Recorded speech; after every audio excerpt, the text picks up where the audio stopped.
भारत में उगाए जाने वाले बासमती चावल का स्वाद बेहतर तो होता ही है, साथ ही साथ ये स्वास्थ्य के लिए भी अच्छा होता है। ये बात तो पहले से ही स्पष्ट थी और अब ये बात फिर से एक बार प्रमाणित हुई है। दरअसल हाल ही में शिशुओं और छोटे बच्चों के लिए विषैले रसायनों के जोखिम को कम करने पर केंद्रित संगठन हेल्दी बेबीज ब्राइट फ्यूचर्स की रिपोर्ट सामने आई है। इस रिपोर्ट में बताया गया है कि अमेरिका में बेचे जाने वाले चावल में अकार्बनिक आर्सेनिक का उच्चतम स्तर पाया गया है। बता दें कि चावल में अधिक आर्सेनिक का मतलब होता है कि चावल में एक हानिकारक रसायन आर्सेनिक एक विषैला तत्व है जो मिट्टी, चट्टानों और पानी में पाया जाता है और चावल की फसल में आसानी से जमा हो सकता है। बताया जाता है कि चावल में आर्सेनिक का लेवल अधिक होने से स्वास्थ्य संबंधी कई परेशानियां सामने आ सकती है।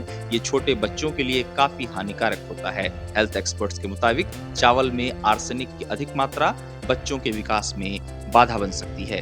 वहीं अमेरिका में भारत और थाईलैंड जैसे देशों से इंपोर्ट की जाने वाली चावल की किस्में, जिनमें भारतीय बासमती और थाई जस्मिन चावल शामिल है, उनमें आर्सेनिक का स्तर सबसे कम पाया गया है। हेल्दी बेबीज ब्राइट फ्यूचर्स की रिपोर्ट के मुताबिक शोधकर्ताओं ने 145 चावल उत्पादों का परीक्षण किया। चावल के इन नमूनों में अमेरिका में उगाए जाने वाले चावलों के साथ ही विभिन्न देशों से आयात किए गए चावल शामिल थे। इस दौरान सभी चावल के नमूनों में अकार्बनिक आर्सेनिक पाया गया।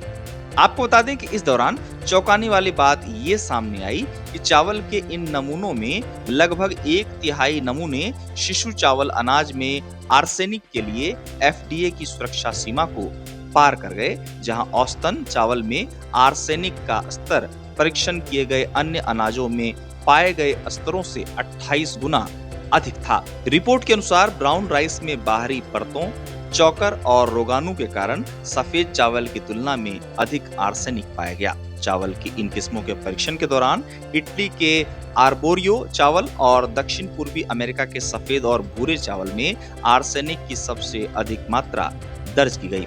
हालांकि कैलिफोर्निया के सफेद चावल, थाईलैंड के चमेली चावल और भारत के बासमती चावल में आर्सेनिक की मात्रा सबसे कम पाई गई। कृषि विशेषज्ञों के मुताबिक चावल में आर्सेनिक की मात्रा में अंतर पर्यावरणीय कारकों से उत्पन्न होता है।